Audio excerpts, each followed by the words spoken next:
Welcome to my program Bashy's Corner.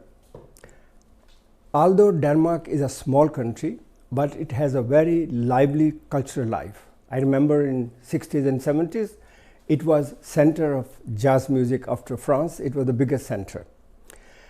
Its ballet dancers and stars have been known all over the world. And who doesn't know about the Roskilde Festival? People come from all over the world to enjoy it. But most cultural activities in Denmark are publicly funded, and it's a very good thing. Denmark prides itself in having a Minister of Culture, and in 2015, national budget for cultural activities was 6.5 billion, not million, billion kronas. It's quite a lot of money, while the total cultural activity in Denmark was about 23 billion. That was the money available to cultural activities. Unfortunately, the Danish cultural elite, they have been very monocultural and monoethnic, and the talents among ethnic minorities have been almost, I say almost because I have one guest who is very involved, almost ignored. So, to take the issue of inclusion in Danish cultural life, especially films and art, I have invited Wagma Khattak. Wagma is a freelance journalist, actress, film instructor, former actress at Randers Theater School, and of course, member of Committee for Equal Treatment at Danish Actors Union. That's a very good place. Thank you. I would just like to correct you that it's from not from Randers Theater School, but it's Randers Theater. All right, wonderful. Yeah. Wagma, welcome to my program. Thank you so And I'm much. very happy that you came. Thank you. And hopefully next time we will see your films too. Oh, so sweet. You have a very beautiful, very unusual name. Yeah. I know that you come from the country I come from close to. Yeah. What are your ethnic origins? Well, my ethnic origins, it's my mother was born in Peshawar. Okay. And my grandmother, she was born in Peshawar too, and at that time it was India. And then I've heard that we had some family who immigrated to, or were from Afghanistan and immigrated into Pakistan. Okay. So it's like, but you know, I haven't taken the DNA test, so I don't know exactly where. No, what I mean is that because from your CV I can see that you have Afghanistan background, you know? Yeah, exactly. And I just also speak the language. Of and, course. Yeah. The borders between Afghanistan and Pakistan are so open that people is. go out. Absolutely everywhere, exactly. Wonderful. It's true. You were born in Denmark or you were born in Afghanistan? I'm born in Denmark. Okay, I'm born in Jutland, in Mid-Jutland, in Hagen. Wow. So you're a real Dane? I'm a real Dane, yes, per definition by law, and I am born in Denmark. And you also feel Dane? Well, yes, of course, I do feel Dane because I'm born here, and because I'm born here, so the feeling just comes up, you know, that... Okay, naturally, yeah. Yeah, exactly. I have, you know, I love this country, it's my country, and so of course, because I'm born here, so I have a special feelings to the country. Of course. But Afghanistan is a very ancient land. Yeah. You know, Alexander went through and there were many others. Yeah.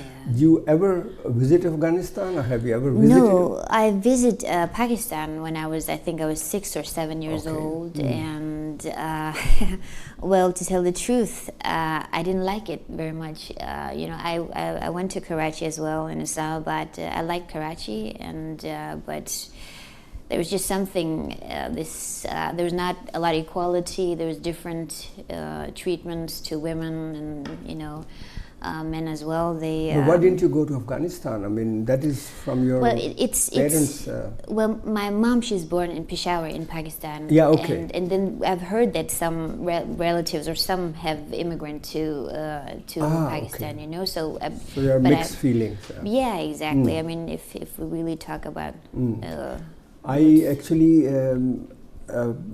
interviewed a young man also in Denmark, Najib Khwaja. He's a journalist, and he's from Afghanistan. You know, yes, so okay. True, yeah. it is very common among ethnic minorities that they advise their children to be doctors, engineers, IT specialists, whatever, but very seldom go into arts and become an actress. You know. How come you chose this profession? Well, I chose it because it felt right, and I didn't choose it immediately. It wasn't like, okay, I'm just gonna go and become an actress. I know it's very difficult to have jobs as an actress, and so I tried different things. I even worked in a bank. I worked also with children and in the hotel business industry, and so I kind of tried to see if there's any other thing that I would be passionate about. But I'm not. No. So you have some kind of acting germs inside, or what? Well, I have definitely.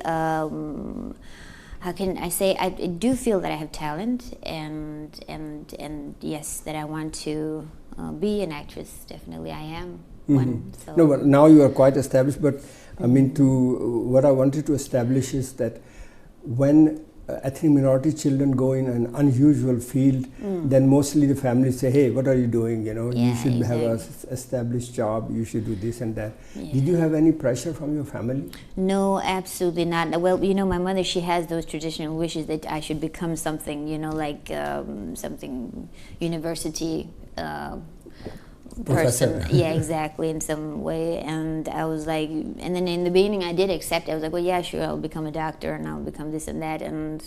But then I don't like blood, and I could not. It's like me, I hate blood. Exactly, so I just couldn't become a doctor. But I don't know. It's also it really depends on what mentality you have.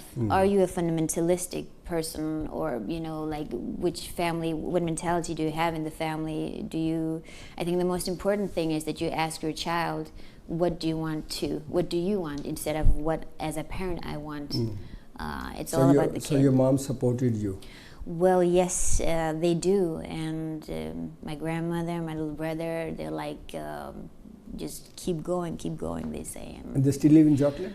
My little brother, he has actually just moved to Copenhagen. Okay. And my mother, she wants to be buried in Herning. She just wants to live there. She's from Herning? Yes, okay. She wants to live there her whole life, and she refused to move from there. So she must feel comfortable there. She does, absolutely. Okay. She does. So tell me, when did you realize, because you said you worked in banks and kindergarten, wherever, but then when did you realize that you wanted to be an actress? I actually, when I was, I think I was 19 years old, I kept saying... You still look 19, Thank you. Thank you so much. So I was, I think I was 19 when I kept telling people that I'm an actress. Oh. And without being actress? Without having some kind of a national school or something, and I just I said, hey, I'm an actress. And then people started to talk to me seriously about, oh, okay, then which kind of movie do you want to do, and how do you want to become an actress, and all that stuff. So I came back. I lived in Norway, and in 2002 I came back to Denmark. What were you doing in Norway? I was working. Okay. And yeah, exactly. And I had a boyfriend there too, and he wanted to move in together with me, and then I heard Outlandish in the radio at that time. Oh yeah, the group. Yeah. Exactly, and I just got so homesick, and I was like, I want to leave and go to Denmark. I do not want to, have my student exam in Norway. To come back and take it. So I took it, and after that I worked different places, and then in 2007 I kind of decided that, okay, this is it. So you said, okay, now is the time. Yes, now is the time, absolutely. I'm going to try. So okay. Work on it. But I understand now that you are not a trained actress, are you? Well, I've been educated by private, or by a lot of many exactly acting teachers, and I have master degrees in acting, and stuff like that. But yeah, I never went to this national school. I tried for 5 years, got to the second audition, but I never got in. It's quite difficult. It is definitely. There are like thousands of people who are like trying to get in, and many, and yeah, so it's quite difficult. And then there are other ways to become an actress as well. You can educate yourself through other people. Of course, yeah. So I well, acting is a natural talent, you know. It is, definitely. Some of the biggest names in film industry, they never went to school or went to any acting classes, you know, they just were acting, you know. Yeah, exactly. And then you can always become better, and your education quite never stop, you know. Exactly. So when you went for audition, you know, to be actress, what were you thinking when you saw hundreds and hundreds of people? They say, have you got any chance? Well, I was, you know, like you have 3 minutes in the first audition. You have 3 minutes to show what you can do, and I don't know if that's enough, but it is really, I don't know what the judges, they're like human beings, you know, and I don't know what they were sitting and thinking and feeling, you know, but I did my best, and according to where I was in my life. What was the role? Was it a role for a film? No, it was actually a Greek thing that I played. It was Electra. So I really love those kind of strong and deep emotions and big stuff. So it was, I love Greek theater. You can pass by for a Greek too. I mean. Yeah. Yes, because of my. So you didn't get the part? No, I didn't get in the school. I didn't get to. I didn't get in. No. So, but even the part could have been yours, just, you know.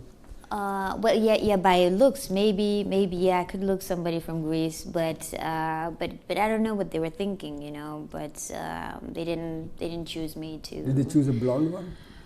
That's a good question. I think they have chosen blonde people, but but yeah, I don't know. I mean, yeah. So when I say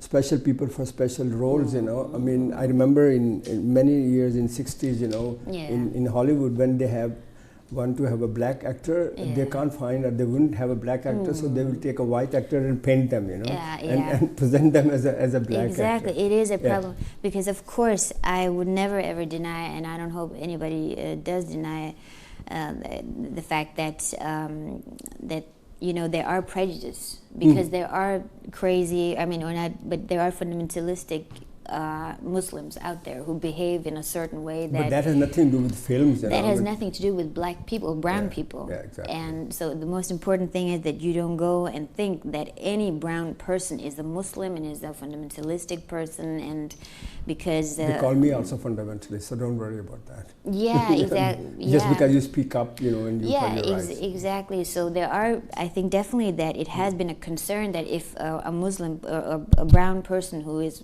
obviously maybe a Muslim, if they can behave well in those schools, you know.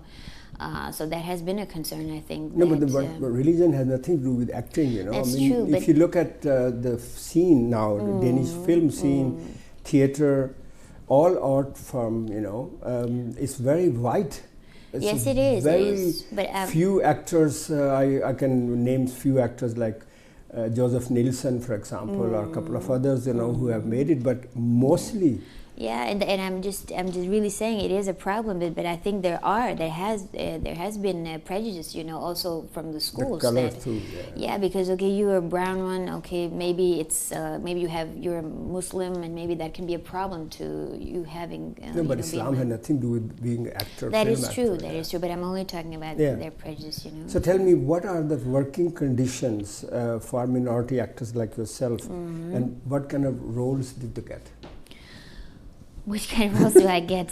I get, I haven't got any regular, like in some kind of big production. I got my first movie role in 2007, and at that time, I really realized that I'm brown and it's a problem, because I can't have regular Danish roles.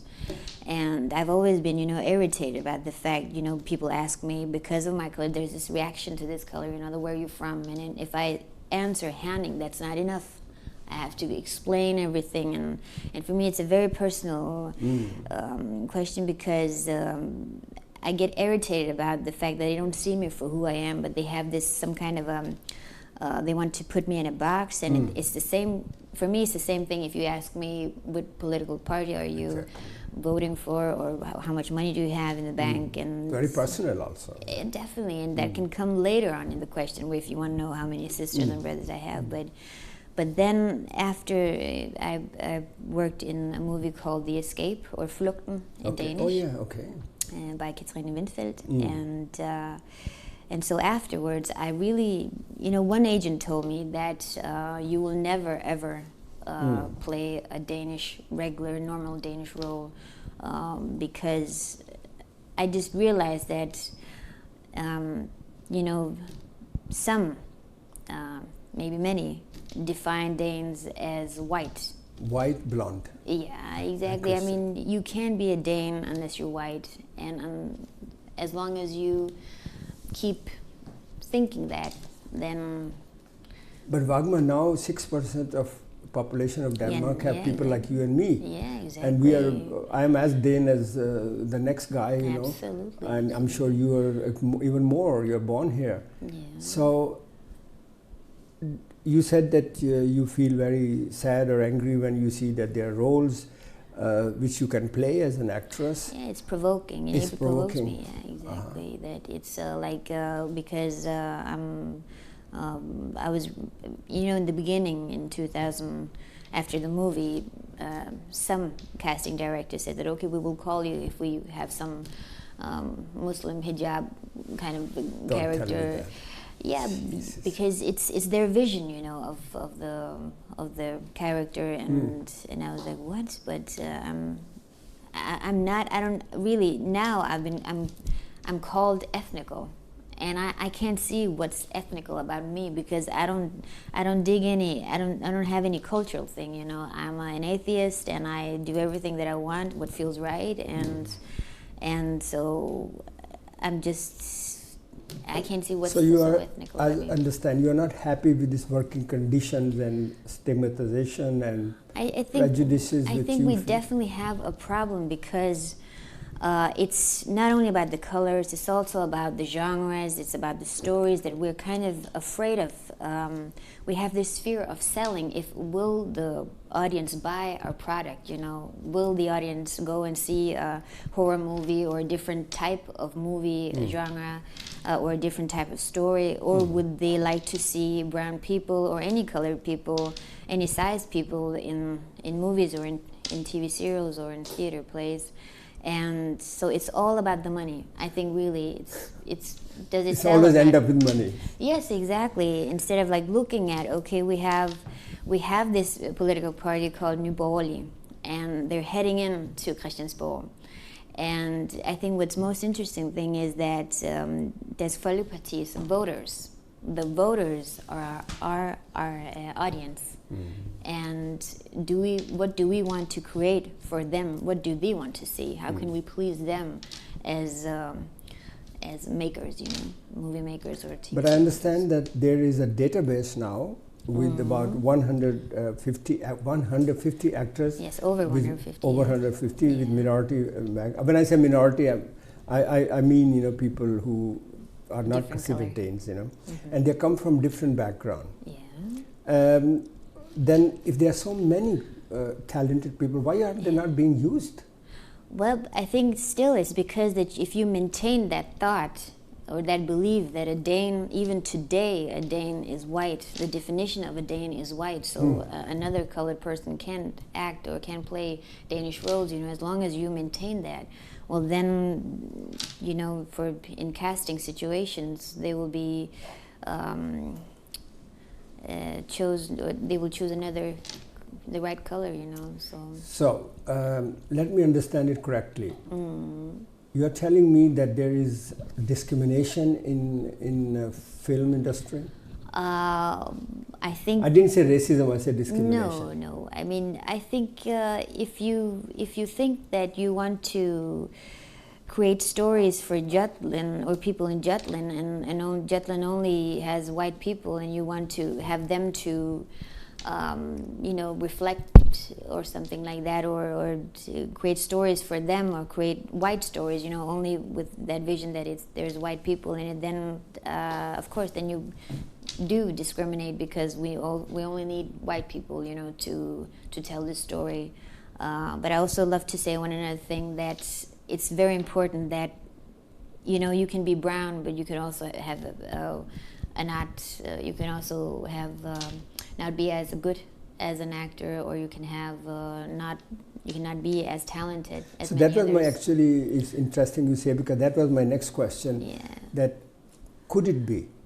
It's not color, ethnicity. Maybe the Danish producer, director think that ethnic minority actors don't have talent. Could it be? Well, I would say that, you know, any colored person is a human, and anybody cannot have talent. Some can have talent, some doesn't have talent. So it's definitely a consideration that does the person has talent or not. That's the main consideration. But it really depends on your vision. If you think that a family is only white, or Jutland is only white, that's not true. I mean, and it has changed now. It has definitely changed. Just walk in the street and you can see how different it is. Yeah, I'm in Jutland many times, you know, and I see that there are different colors. Danish Film Institute, with collaboration of Producer Association, Danish Film Directors, Film and Television Worker Association, and even Danish dramatists. They have now developed a kind of a statement, I understand, a so-called Charter of Greater Equality and Diversity. Can you tell me a little bit about that, please? Well, it's that has started because this movie called Mission got rejected by the Danish for children. Yes, exactly. Because with that reason, that among one of the reasons that the people in Jutland do not want to see a brown cast. They just don't want to see any brown people, and so therefore the political or the politicians, they went to Danish Film Institute and said, okay, what's going on? This is not right. And so therefore Danish Film Institute and Producentforening, they went together and made this charter that brown people must also play, have a leading role in What will happen if that wonderful charter or Charter of Inclusion is not implemented or is not respected? What will happen? Yeah, well, that is not a good, it won't be good. I have to ask you. Yeah, sure. Well, I think we have to prevent that. It's not just all talk, but we also, because we do have serious problem of integration. I mean, if you look at the aggressions, you know, they're so angry people who just want the human race to be gone. I mean, me out, you know, from Denmark, and it's just this. It's just too crazy, and I never ever imagined that it will come so far. So does it make you disappointed somehow? I'm very, very worried. I'm very disappointed. I'm scared. I mean, there will be, I don't know, war, but it's really, really destructive thing what's going on. And your colleague Joseph Nielsen, you know, he's an actor. He once said, a Danish actor may look in many ways and may have many colors, but being a Danish has nothing to do with color and how you look, but how you feel and how you are in the society. Do you agree with that? Well, I don't think there's a certain way of being a Dane. Yeah. I don't think that. It's who you are. I mean, I would never ever, just because my inheritance are from Asia, I would never say that I am Pakistan or I am India or I'm Afghanistan. That is my identity. I would never ever say that. I don't. You were born here. I mean, you're. I'm born here, yes, but I'm just born here, you know, and it's not that it's my ID, you know, but the fact that I'm born here, and I feel a Dane, you know. I remember that. Umar Marzouk, he made a series a comedy series with 3 Arab girls, which became very, you know. Yeah, det slører stadig. Yeah. Yeah, exactly. So do you think that the stories of minorities must be told so that the Danes can change their ideas of how? Well, traditionally wise, I think humor is a very great thing. I think it's quite all right, and I understand there also has to be room for that, you know, where they make fun of the stereotypes. You know, it's totally perfect or normal that they do that. And but what I want to do is I want to make them normal. I don't want any cultural explanation when we cast brown. I just want to show them as human. And as an actress. Yeah, or Yeah, you know, if you cast you know, brown people, specifically brown people in now we're talking about brown people, but if we cast them, then you know, no prejudice. We don't want to maintain. I don't want to maintain prejudice. You know, I just want to make it totally normal. No, nothing. You know, no curry dishes. I think it's a wonderful wish, Wagma, and I am thankful that you came and you shared your views. Thank you. And I hope that our public, maybe directors or producers who have heard Wagma, and she has been in media a lot and talking about these issues, that Dane doesn't have to be a white, blonde, and a Christian. Danes can come in different colors, different cultures, different ethnic backgrounds. Until next time, take good care of yourself.